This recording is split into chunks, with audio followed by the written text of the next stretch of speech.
After that surgery, my hands as a painter started having problems. Yet my wife was in the hospital room with the person who harmed me. In the end, she even pleaded tearfully for me to forgive her. But there's no way we could ever go back. My left hand remained numb. The chief physician said nerve repair takes time, but I knew this hand might never hold a paintbrush again. I'm the key animator at an animation studio, or rather, I was. On my third day hospitalized, studio partner Su Chuan sent an email saying since I couldn't complete work on the Stellar project, they regrettably had to terminate our collaboration. Su Chuan, the animation director my wife, Su Xiao, once admired most, also her first love. I stared at the phone screen for a long time, finally typing a single OK in reply. Truth be told, I should have realized sooner. When the lead creator becomes disabled, replacing me is only natural. The hospital room door creaked open as Su Xiao entered carrying a thermal lunchbox. She wore makeup today, hair carefully styled, looking completely different from the exhausted version of herself these past months. Awake? I brought you kanji. Her voice was light, but her gaze drifted toward the door. I knew who she was waiting for. Sure enough, Su Chuan appeared in the doorway moments later. Xiao Su, the revised storyboard for Stardust is ready. Come take a look. Su Xiao immediately stood up. All right, let's discuss it in the office. She didn't even glance my way before turning to leave. Wait, I spoke up. Could you pass me the painkillers by the bedside? Only then did Su Xiao seem to remember. She grabbed the pill bottle and placed it by my hand. Take them yourself. We have work to discuss. Watching their retreating figures, I smiled bitterly.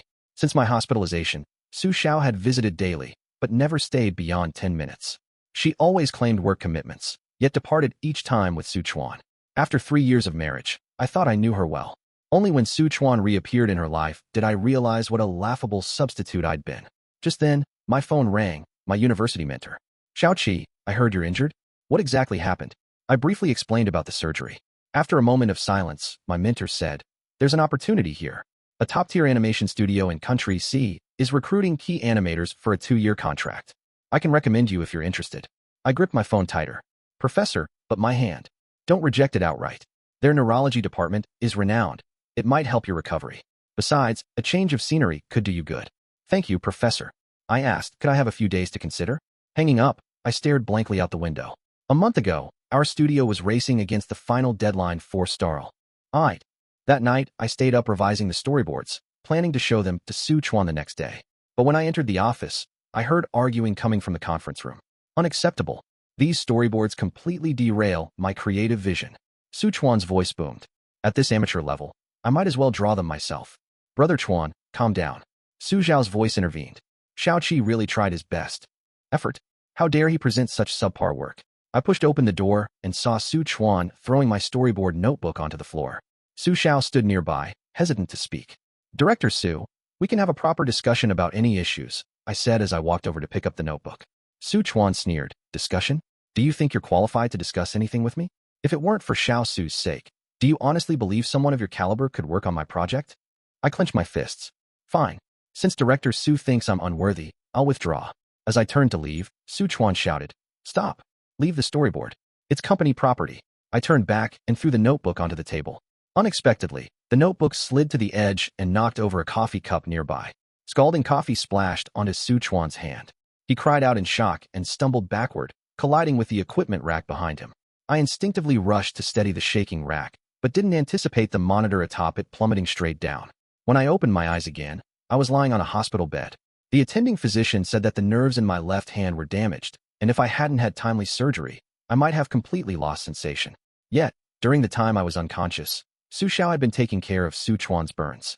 They say that after that day, she voluntarily took over my work, staying with Su Chuan daily to discuss storyboards. Thinking about it now, perhaps that coffee cup accident actually gave them the perfect opportunity to reconcile. When the nurse came to change my bandages, I asked her for a piece of paper and a pen. Looking at my shaky handwriting, I smiled bitterly.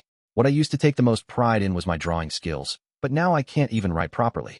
But this resignation letter, I must finish writing it myself. In the evening, Su Xiao stayed unusually long in the ward. She scrolled through her phone while occasionally stealing glances at me. What brings you here today? I asked. Su Chuan went on a business trip out of town. She added after a pause, It's work-related. I nodded. Good timing. There's something I need to tell you. What is it? I pulled the resignation letter from under my pillow. I've decided to develop my career in Sea Country. Su Xiao froze. Since when? My mentor recommended a job opportunity today. I paused, and incidentally, let's get divorced. She leapt to her feet. Are you crazy? Just because I've been busy with work lately and couldn't attend to you. I smiled bitterly. Su Xiao, is work really what's keeping you busy? She hesitated. I'm sorry. It was for work, but let's talk this through properly, okay? No need to wait. I cut her off. When I was injured and unconscious, you were taking care of another man. Every time you came to the ward, you'd leave with someone else within 10 minutes. I'm not blind. Let's part amicably. Su Xiao's eyes reddened. It's not like that. Let me explain. I shook my head. No need. I figured things out during this month trapped here. Rather than tormenting each other like this, let's say goodbye with dignity. Su Xiao bit her lip, tears finally falling. Do you hate me so much? Won't even give me one chance. Opportunity. I let out a bitter laugh. How many minutes did you spend with me each day this entire month? Did you ever ask about my injuries besides just dropping off the food container? She stumbled. I've been so busy. You know how crucial I is to the studio. Exactly. So crucial that you'd rather tend to Su Chuan's burns than spare me another glance. Su Xiao grew frantic. How can you say that? That day when I caused your injury, I felt so guilty. But the studio needed me. Do you need to be alone with Su Chuan? Need you to bring him coffee every day? Or need you two to flirt in the pantry? She froze. You knew?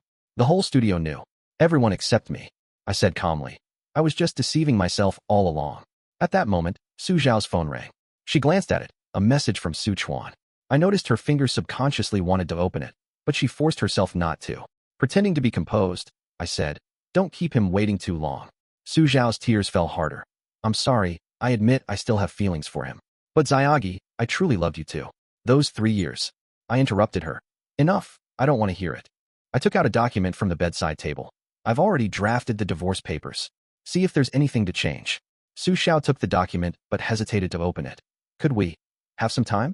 Let's talk properly after you recover. No need. My expression remained resolute.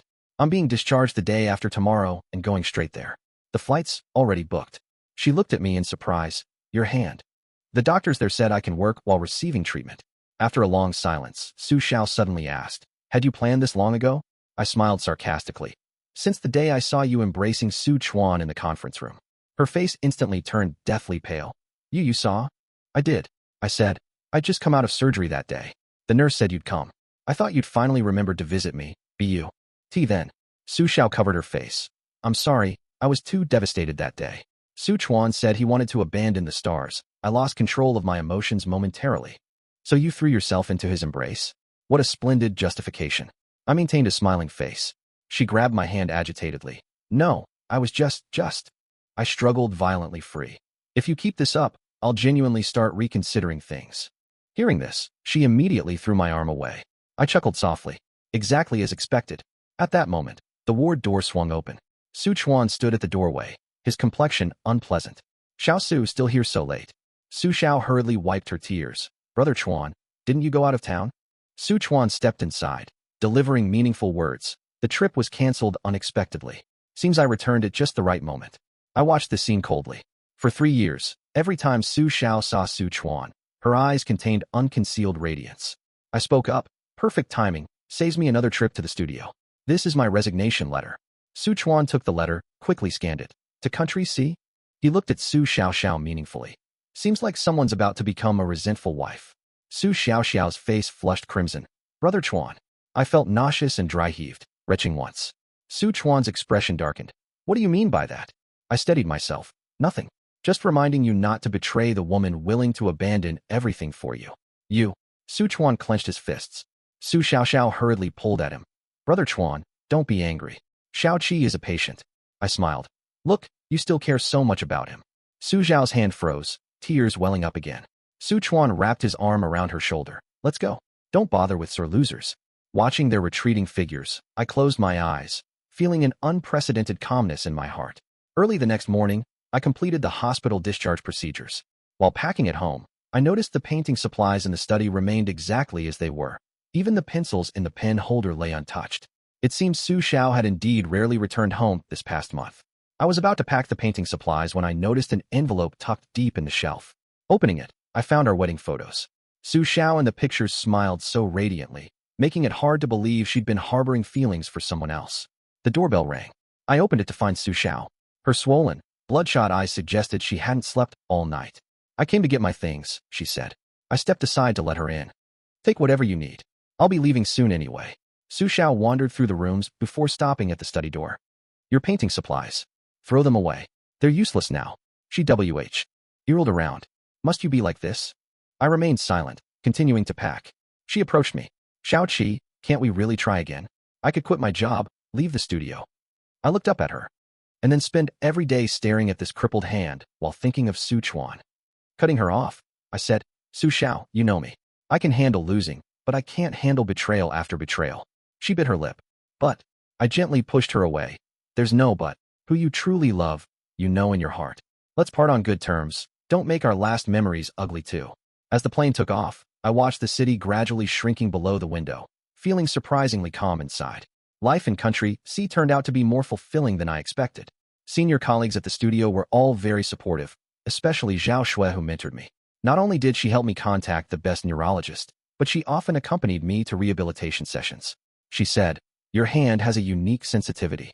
Even though you can't fully control it now, the lines you draw still carry remarkable vitality. I froze. This was the first time anyone had praised me like this since my injury. Zhao Shui smiled when she saw me spacing out. What's on your mind? Thinking, why no one ever told me these things before? She said seriously, maybe they didn't understand animation deeply enough. I smiled bitterly. Or maybe I wasn't good enough. Nonsense.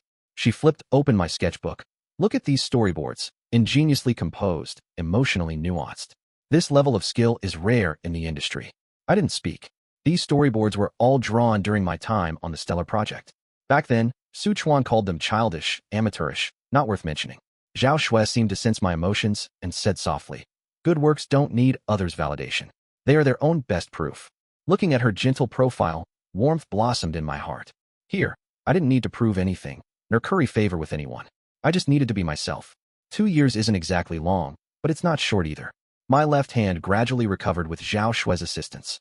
Though not yet fully agile enough for unrestrained drawing, it could now handle basic storyboarding tasks. More importantly, I had rediscovered my passion for animation. Zhao Shui often said, animation isn't about pleasing others, but about expressing the stories within our hearts. This reminded me of how I used to second-guess Su Zhao's preferences while storyboarding in the past, terrified she might find them inadequate. Now, I simply draw what I want. Ironically, this very approach has made my work gain wider recognition. My relationship with Zhao Shui had undergone subtle changes without either of us noticing. I remember one time when we were working late, she poured me a cup of coffee. Be careful, it's hot, she said while deliberately pushing the cup closer to me. I froze. Su Xiao used to bring me coffee too, but her gaze always drifted towards Su Chuan's office. Zhao Shui's eyes, however, never left me from beginning to end. What's wrong? She asked with concern. I shook my head. Nothing, just remembered some things. She smiled. Let those unhappy things stay in the past. As I looked at her smile, some empty corner in my heart suddenly felt filled. But the calm didn't last long. One day, I received an email from a domestic colleague saying Stardust had been released and was getting good responses. When I clicked on the trailer and saw the credits, I froze. Director, Su Chuan, original art, Su Xiao. My name had disappeared, along with all the storyboards they had rejected. Zhao Shui walked over and saw my expression. Not happy. I shook my head. Just find it somewhat ridiculous. She looked at the screen. This was your original work. Yes, but also no. I forced a bitter smile. Those storyboards were indeed drawn by me, but they've been altered beyond recognition now. Zhao Shui remained silent for a moment before saying, would you like to see this? She opened her laptop and pulled up a folder. Inside were all the storyboards I'd drawn over these past 2 years. This is the real you, she said, not those things others have modified until they're unrecognizable. As I stared at the familiar images on the screen, something suddenly became clear. I used to think I couldn't leave Su Xiao, couldn't leave that studio. But now I realized what truly couldn't be abandoned was that initial passion for animation. Just then, my phone rang. An unknown number. Hello. Xiao Qi. Su Zhao's voice came through. I instinctively glanced at Zhao Shui. She was intently revising storyboards, seemingly unaware of my tension. What is it? I walked into the corridor. Starscapes has been released. Su Zhao's voice sounded choked up. I thought you might know already. MHM. I'm sorry. It was Su Chuan who insisted. He said since you've left your storyboards shouldn't be used anymore. I interrupted her. So you agreed? Silence lingered on the phone for a long moment. I didn't know what to do. Does any of this matter now? Xiao Qi, I regret it. She suddenly started crying. These past 2 years have been hell. Su Chuan he. Enough. I said coldly. You made your choice. Live with it. But, goodbye. I hung up and took a deep breath. Turning around, I found Zhao Shui standing at the doorway, watching me with concern. "Are you okay?" she whispered. I shook my head. Ancient history. She approached without saying anything, just gently took my hand. At that moment, I suddenly understood. Some people's tenderness needs no words, yet can heal all wounds. Just then, the studio senior found me. Chi-Jun, good news. The International Animation Festival has taken interest in your new work. They want you to return home for the awards ceremony. I froze. This was an animated short film I completed independently in Japan, telling the story of a painter who loses and regains inspiration. Never expected this work born from personal experiences would gain recognition. On the flight home, fragments of these past 2 years flashed through my mind. The hand that once thought it could never hold a brush again now drew fluid lines with ease. The habit of desperately seeking others' approval had been replaced by passion for creation. I've grown stronger, but not to prove anything to anyone. The award ceremony was held in the city where I used to work. Just after checking into the hotel, I received a call from Director Lin. "Xiaoqi, I heard you're coming to the animation festival? There's a studio dinner tonight. You should join." I declined politely. "No need. I have other plans." "Is this about avoiding Su Xiao?" Director Lin sighed. "She broke up with Su Chuan." I stayed silent for a moment. "That has nothing to do with me." Su Chuan sold the copyrights of Starry Night to another company, including Su Xiao's works. "She's now..." Director Lin. I interrupted him. "Let bygones be bygones." Hanging up the phone, I opened my laptop to check emails. A familiar name caught my eye. An email from my college classmate Xue Zhao. "Heard you're returning to China to receive an award? I'm in charge of venue setup at the event. Need any help?" Seeing that name, I was reminded of our school days. Back then, Xue Zhao was always earnest. Whenever I got stuck drawing storyboards, she'd quietly help me reference materials. Later, to stay in the city where Xiao Su was, I turned down many opportunities. Until one day, Xue Zhao messaged saying she was coming to find me. Said we should work hard together. Half an hour later, Xue Zhao appeared in the hotel lobby. 2 years apart, she was still as capable as ever, though with a more mature aura now. "I read your new work. It's amazing," she said while driving. "Especially the part where the male lead starts creating again. It reminded me of our college days." I was surprised. "You still remember that?" She smiled. "You always stayed up late to finish manuscripts back then. I brought you midnight snacks, and you kept saying you'd treat me to a fancy dinner when you made it big." I felt somewhat guilty. "I haven't contacted you all these years." "I understand," she said. "Everyone makes their own choices." When we arrived at the venue, Zhao Xue showed me the setup. Walking into the exhibition area, I suddenly stopped in my tracks. The poster for Starry Night was prominently displayed on the opposite wall. This exhibition area showcases outstanding domestic works. Zhao Xue explained, "But I think your storyboard version is better." I looked at her in surprise. "How did you know?" "Because I kept the version you previously sent me for reference," she said earnestly. "Those frames had soul, unlike the current ones." Just then, a familiar voice came. "Xiaoqi." Su Xiao stood at the entrance of the exhibition area, looking much more haggard, yet her eyes still sparkled with anticipation. Zhao Xue glanced at me and tactfully said, "I'll go check other areas." "How have you been lately?" Su Xiao approached, asking tentatively. I nodded. "Not bad. I saw your new work." She hesitated, then trailed off. "It's truly amazing." I chuckled dryly. "Can't compare to the commercial success of Starlight." Su Xiao paled. "I'm sorry about those storyboard matters." "No need for apologies." I turned to leave. She grabbed my wrist. "Wait, Su Chuanhe." "What? Now that he's hurt you, you remember your backup plan?" Tears welled instantly in her eyes. "No. He claimed all my works as his own, and even said, 'So you finally taste betrayal?' How ironic." I pulled my hand free. Just then Zhao Xue came running. "Xiaoqi, the judging panel wants to see you." "About the award-winning entries." Su Xiao stared blankly. "You too," Zhao Xue said calmly. "Old classmates are far more reliable than some people." As I left, I heard Su Xiao's stifled sobs, but felt no more heartache. On awards night, my work took home the Best Original Creation prize. Under the stage, amidst the flashing camera lights, I spotted Su Chuan sitting in the front row. His face was deathly pale. He probably never expected the waste he had dismissed to be standing in this position today. What surprised him even more was that the reception for Starlight fell far short of expectations. Audiences were pointing out that the adapted storyline had lost its original soul. That evening at the studio's celebration banquet, Director Lin sought me out. "Xiaoqi, we've finally uncovered the truth about that accident from all those years ago." He handed me a document. Su Chuan ordered someone to tamper with the equipment. I opened the file to find surveillance footage and witness testimonies. It turned out that the accident that day was a setup, designed to force me out so Su Chuan could monopolize the project, and Su Xiao. He's now blacklisted in the industry. Director Lin said, "Su Xiao is also a victim." She I closed the file. No need to say more. Let the past stay in the past. Walking out of the hotel, Zhao Shui was waiting at the entrance. Want to get late-night snacks? She asked with a smile. Fulfill your promise from back then. Looking into her clear eyes, warmth welled up in my heart. All these years, she had silently guarded my dreams, never changing. Okay, I said. When turning around, I saw Su Xiao standing not far away, words caught in her throat. But this time I didn't stop walking. Some people, once you've missed them, shouldn't be looked back upon. The next day, I politely declined Director Lin's invitation to return, preparing to go back to Japan. Before leaving, Zhao Shui accompanied me to the airport. Take good care of yourself, she said. Gazing at her, I suddenly asked, would you consider developing in Japan? They're short on talents like you there. She paused, then immediately understood my meaning, nodding with a smile. Sure, I've been wanting a change of environment anyway. At that moment, a flustered figure came running. Xiaoqi. It was Su Xiao. Panting as she stopped, she handed me a box. These are your storyboard drafts. I've kept them all this time. I didn't accept it. Keep them. Consider it a memento of our ill-fated bond. Don't say that. She choked back tears. I know I was wrong. Give me another chance. Zhao Shui stepped forward. Miss Su, some mistakes leave no room for second chances once made. Su Xiao looked at Zhao Shui and suddenly laughed. You've liked him all along, haven't you? Zhao Shui admitted calmly.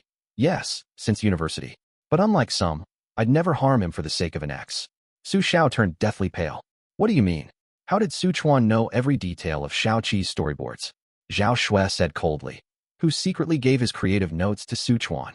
I whipped around to look at Su Xiao. Is this true? Su Xiao panicked. No, it's not what you think. I cut her off. Enough. So from the very beginning, you were helping Su Chuan sabotage me. That's not it. She wept while explaining. I just wanted you two to collaborate peacefully. At that moment, the airport broadcast announced the boarding call. I pulled my luggage and turned away. Let's go. Wait. Su Xiao suddenly pulled out a stack of paper from her bag. These are Su Chuan's notes. They record how he plotted against you. And not needed. I didn't turn back. You'd better keep these evidences for yourself. Zhao Shui caught up. Shall I walk you to security check? I shook my head. Go back first. See you at the studio next month. She nodded with a smile, eyes filled with uncontainable anticipation. Passing by Su Xiao, I paused. Take care. Tears burst from her eyes. I'm sorry. This time, I truly felt no ripple of emotion. At the Japanese studio, I started a new project. The theme was Rebirth, telling the story of a betrayed person's new beginning. After Zhao Shui arrived, she quickly integrated into the team. Her professional competence earned everyone's recognition. More importantly, she always appeared when I needed it most. During overtime work one day, she brought me coffee. Careful, it's hot. She pushed the cup within my reach. I stared at the cup and suddenly said, Thank you. For what? Thank you for always being here. She froze for a moment, then smiled. Silly, isn't this how it should be? At that moment, the phone vibrated. News from back home. Su Chuan had been permanently banned for plagiarism and fraud. Su Xiao, who was involved in it too, saw her career plummet to rock bottom. Zhao Shui glanced at the message. Any regrets? I shook my head. No. Some people are meant to be passers-by, while others. I looked at her, leaving the second half unspoken. But she understood, blush rising to her cheeks. Half a year later, our new work won another award at the International Animation Festival. While accepting the award, I spotted Su Xiao in the audience. She had come to apply for a stagehand position, but was politely declined. In that moment, I finally understood. The greatest revenge in life isn't retaliation, but living better than the other person. After the ceremony, Zhao Shui pulled me backstage. Got a surprise for you, she said mysteriously. When the lights came on, I saw walls covered with my draft works from over the years. All these are. I've been collecting them, she said. Because I believed that someday, the whole world would recognize their value. Watching her serious profile, warmth surged in my heart. True love, as it turned out, wasn't about passionate possession, but about steadfast perseverance and silent companionship. Just then, a senior colleague rushed into the studio. Chi Jun, something's happened. What's wrong? Su Chuan posted a video online accusing you of plagiarizing his ideas. He's provided some ambiguous evidence. I sneered. He truly never gives up. Zhao Shui immediately opened her laptop to check. Numerous comments were already beneath the video, with some people beginning to question my work. Don't worry, I said. True gold fears no fire. But the situation escalated beyond expectations. Su Chuan brought forward several former colleagues as witnesses, claiming the original concept _Stardust_ was his, and I was merely an imitator. More surprisingly, Su Xiao also came forward to testify. She choked back sobs before the camera. I'm sorry, but I must tell the truth. Those storyboards were indeed Director Su's concepts. Xiaoqi. The viral video severely damaged my reputation. Zhao Shui trembled with rage. That pair of shameless snakes. Yet I remained unervingly calm. Open my creative notebooks. As she complied, I pointed at the dates. See, the timing of these concepts and storyboards all predates Su Chuan joining the project. And I opened another folder. These are my university works. The artistic style and philosophy never changed. Zhao Shui's eyes lit up. Right? I still have all your reference emails from back then. Soon, we compiled an irrefutable chain of evidence. What Su Chuan never anticipated were former production team members urging one after another. I testify all original storyboards for Starlight came from Xiaoqi. Su Chuan's intervention actually compromised the work's integrity post-joining. He understood nothing about animation, just wielded seniority. The truth laid bare. Su Chuan's scheme crumbled like rotten wood.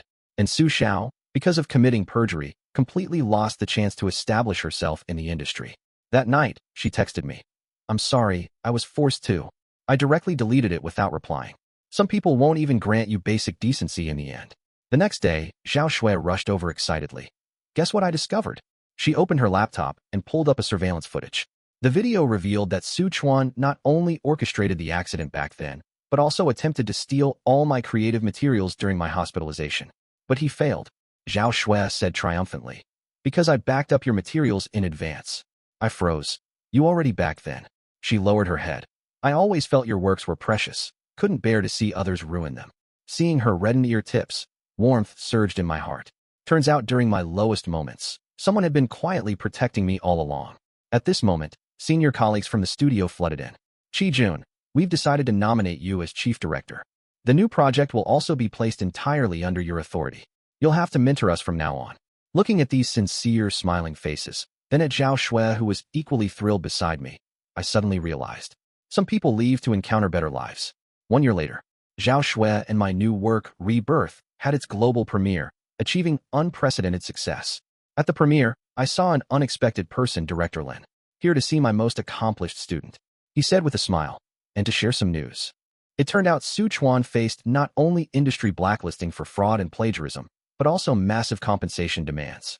His studio went bankrupt with all projects suspended. What about Su Xiao? Zhao Shui asked. Director Lin sighed. Heard she's working at a training institution in some small town. Reap what they sow, I suppose. I remained silent. The people I once thought unforgettable now stirred nothing in me. After the event, Zhao Shui dragged me to the rooftop. Remember back in university? She pointed at the starry sky. We used to discuss our dreams under similar night skies too. I smiled. I remember. Back then, I was always thinking about creating works that would astonish the world. Now, I looked at her. I want to create stories that touch people's hearts. Her eyes sparkled. Like what? Like a man who meets a girl that's always been watching over him. Zhao Shui's face flushed, and then I gently held her hand. Then they created their own fairy tale together. At that moment, staff from the studio found us. Director Qi, good news. Disney wants to collaborate with us. Zhao Shui jumped up excitedly. Wonderful. Your dream. I interrupted her. No, our dream. On the way back, passing a cafe, I saw Su Xiao through the glass. She sat in the corner, flipping through an old sketchbook. The cover clearly showed our wedding photo. At that moment, I felt nothing. Just kept walking forward, holding Zhao Shui's hand. Some people ultimately become someone else's past, and some people will walk with you toward a better future. In the studio, there's a photo frame on my desk. In the picture, Zhao Shui is intently revising storyboards, a gentle smile curling at the corners of her mouth. Beside it lies the new scarf she knitted for me, stitches meticulous, carrying a faint trace of jasmine fragrance. True happiness, I realize, isn't about earth-shaking possession, but patient companionship that flows like a gentle stream. Once, I thought I had lost everything. Now I understand it was simply life's gift to me, allowing me to meet a better version of myself and discover the person who had always been by my side. As night falls, Zhao Shui and I sit shoulder to shoulder in the studio, sketching the beginning of our next story. Outside the